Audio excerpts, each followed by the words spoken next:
I've got this Liberty CAT6A shielded connector. This is FTPSA0A, I believe is the part number. This is basically one of those connectors that you terminate using pliers or channel locks instead of a traditional style crimper. Now these are really easy to use. They even come with instructions on how to terminate them, but I figured that if a picture is worth 1,000 words, that a video was worth more. So more is more, so here we are. I'm going to use CAT6 shielded cable in this video. It's got a solid foil shield with a drain wire and also this plastic cross thingy in the middle. You can also tell it's CAT6 because it's literally written on the jacket. So here's what we're going to need to do the job. Obviously, going to need some shielded CAT cable. Not going to do much termination without a connector, are we? Remember, you need one for each end. Duh. You'll also need some snips, as well as some flush cutters. Last but not least, you're going to need some pliers, or you could also use channel locks.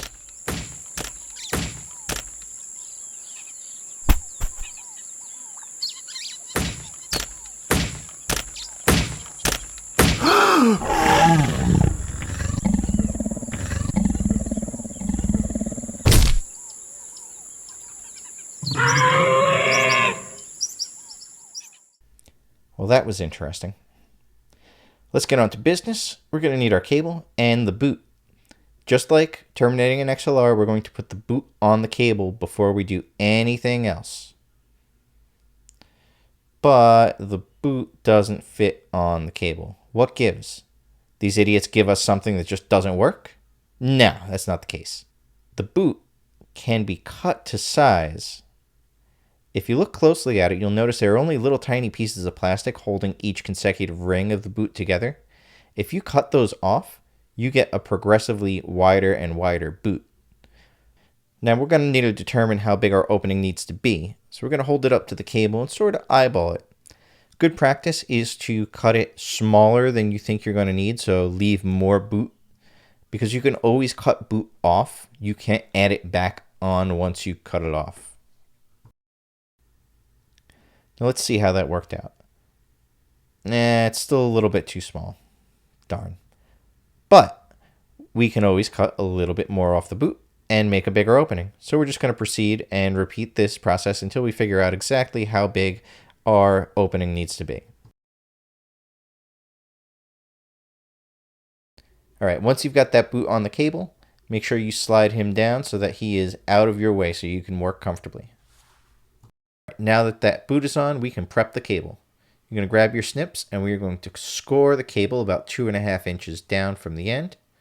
We are not going to cut the cable. We're going to score it. That means we're just going to lightly squeeze the snips as we spin them around the cable so that we get just a scratch in the outer jacket. That's all we need. What we're going to do now that we have that scratch in the jacket is you're going to grab the cable and bend it right on the scratch. You want to crack the outer jacket and pull it off without damaging the foil shield that's inside. That shield is important. We're going to need that for the next step. So now we're going to take the shield and you're going to peel it back. You're not going to cut it off with the snips. Rookie mistake. What you're going to do is peel it back very gently so that it opens up. And once you've got it opened up enough, you're going to want to bend it back down and fold it back over the outer jacket of the cable. Don't be afraid to take your time and be careful because this stuff is really fragile. You don't need to leave a cape for super cable here.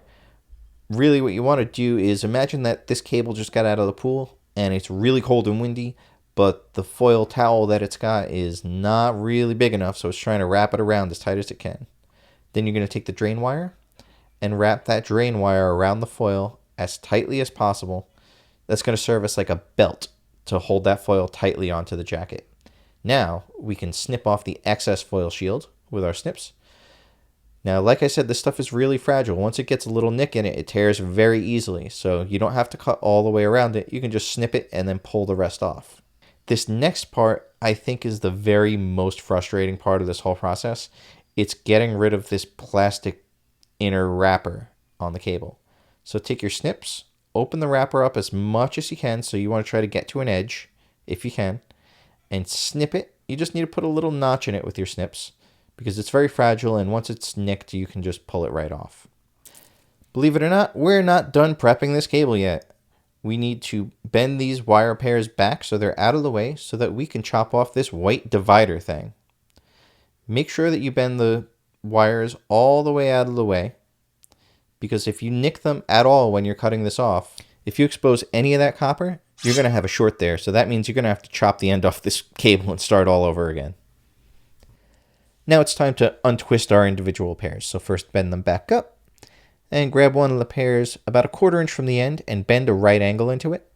That's going to give you a little crank handle to use so that you can untwist this and have it be a little less rough on your hands.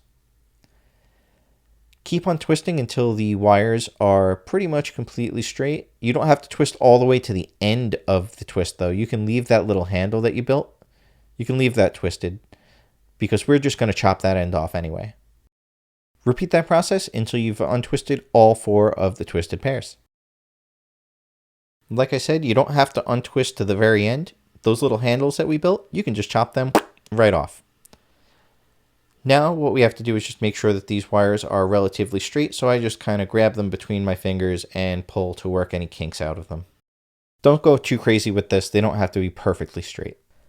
This next part might seem really obvious, but it can be a little bit tricky, so I'm going to take it step by step.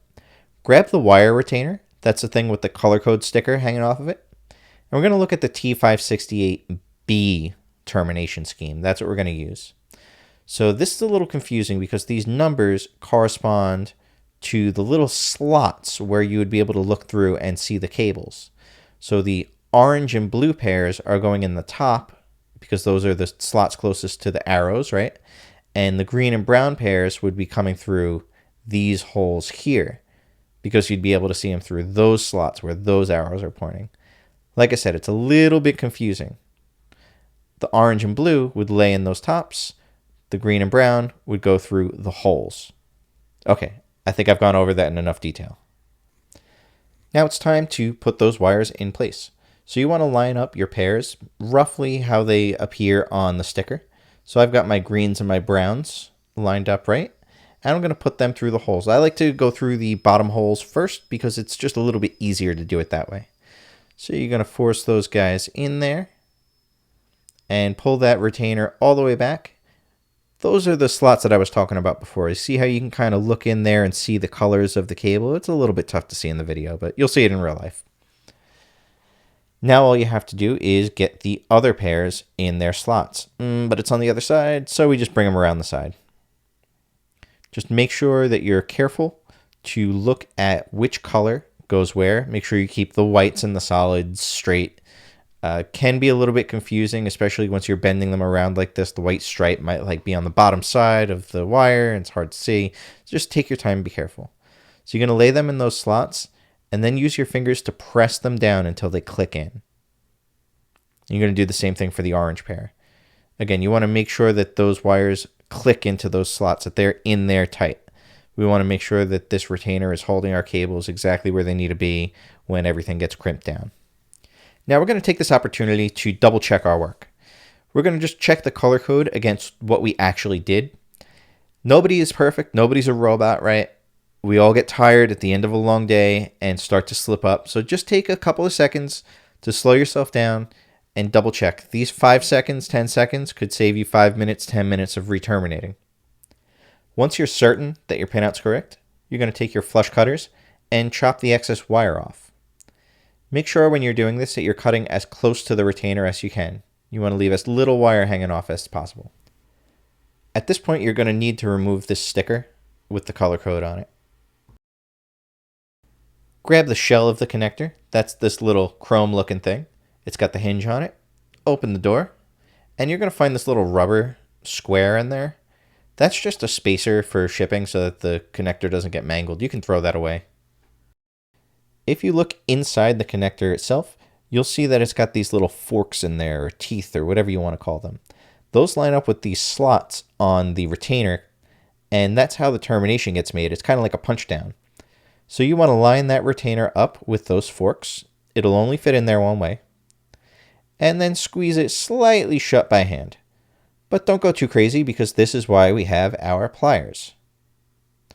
Use your pliers to squeeze the connector shut all the way. It should click a little bit, and you want to check both sides to make sure that you have a good tight closure. And it looks like this side is not tightly closed, so I'm going to hit it again on this side. Now what's the deal with this foil shield? It's kind of ugly. Do we have to cut it off or something? It's like kind of unsightly. No, we don't have to do that. Do you remember the boot? We put the boot on there for a reason. So push the boot all the way onto the connector. It'll only fit on one way. It's got that little curve thing. Make sure that lines up. And push it down as far as you can. You want that opening in the boot to line up with the edge of the connector as close as you can, because you're going to need to get that little white zip tie to go in through the boot around the connector and hold everything together.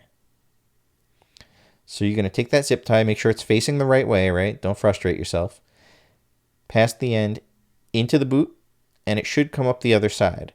If you're having a hard time like I am, it's starting to get stuck a little bit here, that means your boot may not be far enough down. Just give it another little nudge to try to push it down a bit more, and that seems to have done the trick for me.